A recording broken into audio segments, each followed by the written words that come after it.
What's up, guys? Welcome back to my channel. Today I have a few things I want to talk to you about because Travis Scott is so incredibly desperate right now that he's offering to perform at Coachella for free. I mean, at this point, it's just getting embarrassing. And on top of that, I have to talk about the situation with Khloe Kardashian and Tristan, because you guys know that Tristan has cheated on Khloe a ton, and his latest baby mama, she's being legally silenced by the Kardashian family because they don't want her to speak out. Let's start off by talking about Coachella, because again, Travis Scott and his team is trying to convince the festival to allow him to perform and headline the concert, and he'll give up all of his money to do so. When you're a headliner at Coachella or Lollapalooza or any of those big festivals, you make a pretty penny. So offering to perform for free is pretty much unheard of. But it looks like Travis Scott's manager, Kara Lewis, is trying really hard to get him in the door, but because of the whole Astroworld situation and all of those lawsuits and everything going on, Coachella doesn't want anything to do with him. It also looks like there's like a 25% fee that's associated with it, but Coachella's like, we'll pay it, you just get out of here, which isn't looking good because his manager, Kara, is trying to get him out there and performing. Astroworld would have been like, not Astroworld. Hopefully there's no more Astroworld. I hope we blew up that world and it's never coming back. But Coachella would have been his first time back on stage since Astroworld, and it could have been a good time for him and a great way to save his career. I swear that Kris Jenner and her team and everyone else is trying so hard to save Travis. I mean, he did that horrible interview with Charlemagne, which you guys know I don't even have patience for this stuff, but we'll get into that in a minute. So because of COVID and everything, Coachella has been pushed back to April, which could have been enough time for Travis to figure out the lawsuit, get his act together, and then get back on stage. And honestly, it probably would have been a great plan. I just can't accept the fact that he offered to perform for free without pay and they still denied, which I think that speaks volumes to how society is looking at Travis Scott and Astroworld, and Coachella doesn't want anything to do with it, even though they could save millions of dollars by having him perform. Apparently, Coachella hit up his manager, Kara, and was like, you know what, we don't want Travis anymore. She was like, okay, well, he'll perform for free. Like, we gotta keep Travis on Coachella, and they quickly denied him. But I want to know what you guys are thinking, because I see some people saying that, Travis Scott doesn't deserve all this backlash because he's not the one that was stomping on people. He's not the one that was pushing people. He's not at fault here. Here are a couple of comments from Instagram that I saw that really caught my eye, because people are saying, it's sad. Y'all are treating him like he hurt his fans. He did not have control over this. Y'all are doing him so wrong. Everyone says y'all. Listen, he just got bad juju and a mountain of legal issues. So honestly, I get why Coachella doesn't want to be associated with him, but do you think we're being too hard on Travis? Because I don't know, in my mind, I feel like he's totally responsible, but seeing people on social media, it seems like they're he's not the one to blame here, which, I mean, if he's not the one to blame, then no one's going to be taking accountability, because none of these production companies or his management, you already know that he's trying to get out of the lawsuits with his managers and all of that. So who's going to take accountability? And it actually turns out that there's a lot of public pressure to get Travis Scott off the stage permanently, because people just don't want him out there. This would include events like Coachella, and it just doesn't seem like people want him out there. And I want to know what you guys think in the comments below.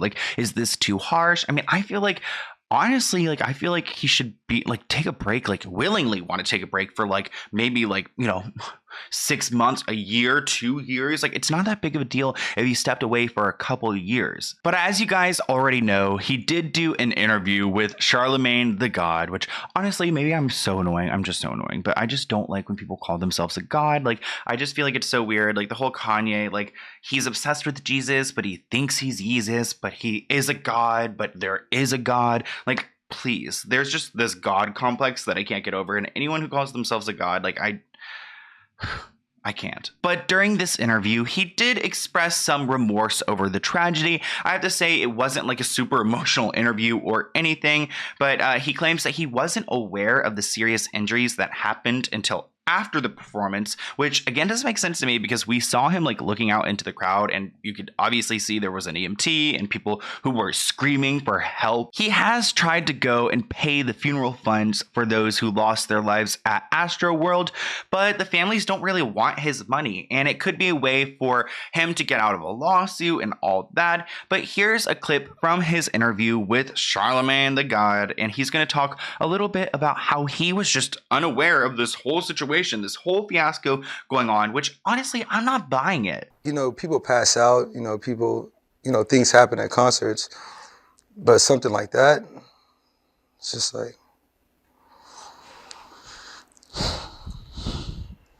yeah, people said they collectively heard folks screaming help every time you stopped the song to get your attention. Did you hear any of those screams? Nah, man. And it's so crazy because I'm that artist too. Like, anytime you can hear something like that, you want to stop the show.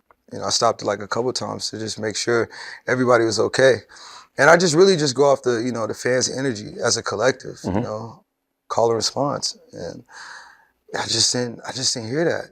Okay, so honestly, I've been a fan of Travis Scott's music in the past, but the way that he's speaking there, like the whole hour interview was very hard to watch. And I just can't really tell if he is as remorseful as the press is writing it, because they're claiming that he's so sorry, but I just don't see it. And at one point in the interview, he does claim that he thought, I guess, that like he would have been stopped on stage if there was a big, event going on, if it was a disaster, if people were being harmed. He assumed that people, or I guess his team, would come up and stop him on stage, but that just never happened. Now, Travis Scott goes on to say that if something detrimental would have been happening, something urgent, that he would have thought that he would have been notified on stage to stop the show, and goes on to say that that did not happen. So when it comes to that part, whose fault is it? I mean, should Travis know that something, wrong is going out there? You would think so, but I guess if he didn't, then which one of his team members should have gone and stopped the show? It seems like nobody was the boss here, which makes it hard to point to accountability and why Travis is getting so much backlash. You guys may or may not know that Travis Scott actually had a full-blown spiked seltzer line, which honestly I've never tried that before. The seltzer drink is named Cacti, and it's actually been discontinued. They write, after careful evaluation, we have decided to stop all production and brand development of Cacti, which is that spiked seltzer, which again, what was that evaluation? I would love to know, how do they evaluate a situation like this?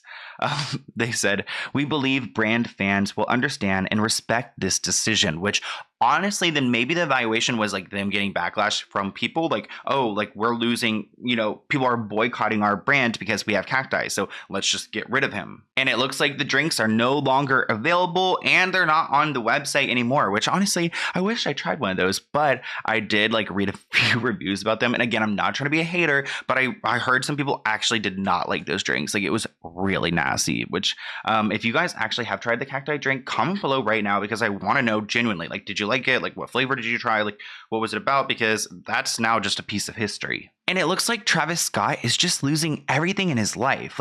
Honestly, I'm glad that he's still with Kylie Jenner, because at this point, I feel like she would have left him too. But we'll get into that in a moment, because Nike actually was working on a deal with Travis. He had everything going for him, but they are backing out. It actually looks like they're postponing their launch, which is interesting because it's not like it's being canceled or whatever. It's just postponed. So I guess they're gonna have a factory where they just keep all the shoes or whatever, and they'll just come out at some later date. But they claim, out of respect for everyone impacted by the tragic events at the Astroworld Festival, we plan to postpone, which again, probably the right thing to do, but it's just I don't know. I questioned that postpone term. So they are going to be coming out. When is he going to be, I guess, uncanceled from this? I guess whenever Nike decides to put out their shoe with Travis, then he's officially uncanceled, which again, he's got 140 lawsuits against him. It's going to be a long time. So I can't imagine Nike wanting to pursue this, but we will have to see. I do want to acknowledge that I personally believe he's at fault for some of this because he tweeted out back in May when the Astroworld tickets sold out for people to break into the facility, and he's tweeted other things and posted other things and encouraged this behavior at his concerts. And I feel like it's very much Travis Scott to, like, I don't know, tell his fans to jump over the barricades and to jump from, you know, the second floor of the venue and to do all that. Was he aware at all? Was it communicated to him what was going on in the crowd? You know, about that point, Jim, Travis Scott says that he didn't know the severity of the situation at the concert. Now, that's what he had said in the aftermath of this tragedy. Charlemagne the God asks him about this rage at the concert, at his concert that he's known for. And Travis Scott says that that's about letting go, that that's about having fun. To me, this just says that Travis Scott doesn't care about his fans. Like, he genuinely doesn't care about their well-being or their safety. But it looks like he is still, you know, all right with Kylie Jenner. They've got a baby on the way. They already have their other baby, Stormy. So I wonder, is Kylie having a boy or girl? Do we know about that? I don't think we know about that. But it looks like they are still dating. Khloe Kardashian actually spoke out about Kylie and Travis because Kylie's been very, very quiet, as well as Travis, besides his Charlemagne moment. But anyways, she wrote, "Wow, I don't know why this magazine would write this, but they are very much a couple," which I could understand why the magazine wrote this, because a lot of people would assume that, you know, Kylie doesn't want to be associated with Travis, especially because this family seems so business oriented. Like, I feel like this family is more focused on protecting the business and their reputations than actually like each other, or I don't know. I just feel like Travis seems disposable, but I guess because he does have 2 kids with Kylie, he's really not. So they're doing everything in their power to protect him. But when it comes to Khloe Kardashian, we have to talk briefly about this Tristan Thomas situation, because I just can't believe that he continues to cheat on her. So it turns out Tristan got this woman, Marlee Nichols, pregnant. And this woman was actually his personal trainer at one point, which you can't trust anybody nowadays. Anyways, she became pregnant, and now there's this whole legal situation where they're trying to silence her, and there's a lawsuit. And it's really not looking good for the Kardashians, because it just shows how guilty Tristan is and how badly they are trying to legally silence someone, which they truly can do it. I mean, they have tons of money, and Kim Kardashian did pass the baby bar, so I guess maybe she'll be sending out the cease and desist someday. We have seen pictures of this woman floating around, and honestly, I could do a whole deep dive if you want to. There were actually moving trucks seen at Khloe's home. I guess they had like a drone over it, which is so creepy. Like, sometimes like the paparazzi are just doing, sometimes, most of the time, they're doing way too much. And I just think that, I don't know, they are just setting fire to all of this and making it so much worse, because I'm sure nobody was paying attention to this personal trainer until she started speaking about their baby. So yeah, it's not looking good for Khloe. And honestly, does she deserve better? What do you guys think? Comment below. I mean, I feel like after he cheated the first, second, third, fifth, sixth time, like, she would have learned her lesson, but at the end of the day, she still does not deserve it. I do want to mention that I am working on my video about Corey Gamble. So if you have anything you want to send me, here's my email below, because there's something off about that guy. And I just want to talk to you guys about like who he is, what we know, like whatever. If you're interested in it, let me know in the comments below, because I have been working on it. I haven't filmed it yet or anything, but like, I don't know, give me the motivation to do so. So let me know if you have any other video ideas, and the Corey one may be coming very soon. But let's go ahead and open this PO Box package item. It looks like it's from WM, so I'm not entirely sure what that stands for, but we've got a letter right here, which is very kind. Also, I do want to say, guys, I've just been like in a funk lately. Like, I know I've already been saying this, so I'm working on like really good content. Like, I have really good videos coming, like, oh my gosh, but I just like haven't had like the actual motivation to go and like film them and get them done. So I'm working on it. Wait, what is this? I'm scared. Oh my god, I'm scared. You guys know I'm always so scared of someone sending like a tracking device to me or something, which honestly, my new PO Box, which none of these items are from my new one, but my new one has like a whole security thing. So don't worry about me, because now I'm finally getting the protection I need. But I'm sure you receive quite a bit of flack for defending the truth. I do. Many appreciate what you do. Sincerely, WM. Interesting.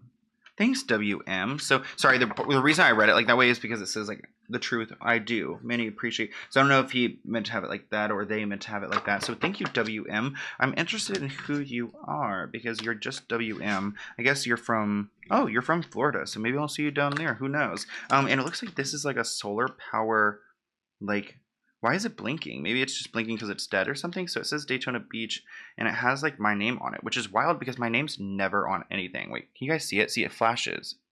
So maybe like once it's like getting more sun, it won't flash anymore. Oh wait, no batteries required. Yeah, so it's solar power. Oh, that's so sweet. Thank you so much, WM, and I really appreciate it. It's tough out here sometimes, but having you guys makes it so much better. So thank you guys, and I'll see you in a new video soon. Bye, guys.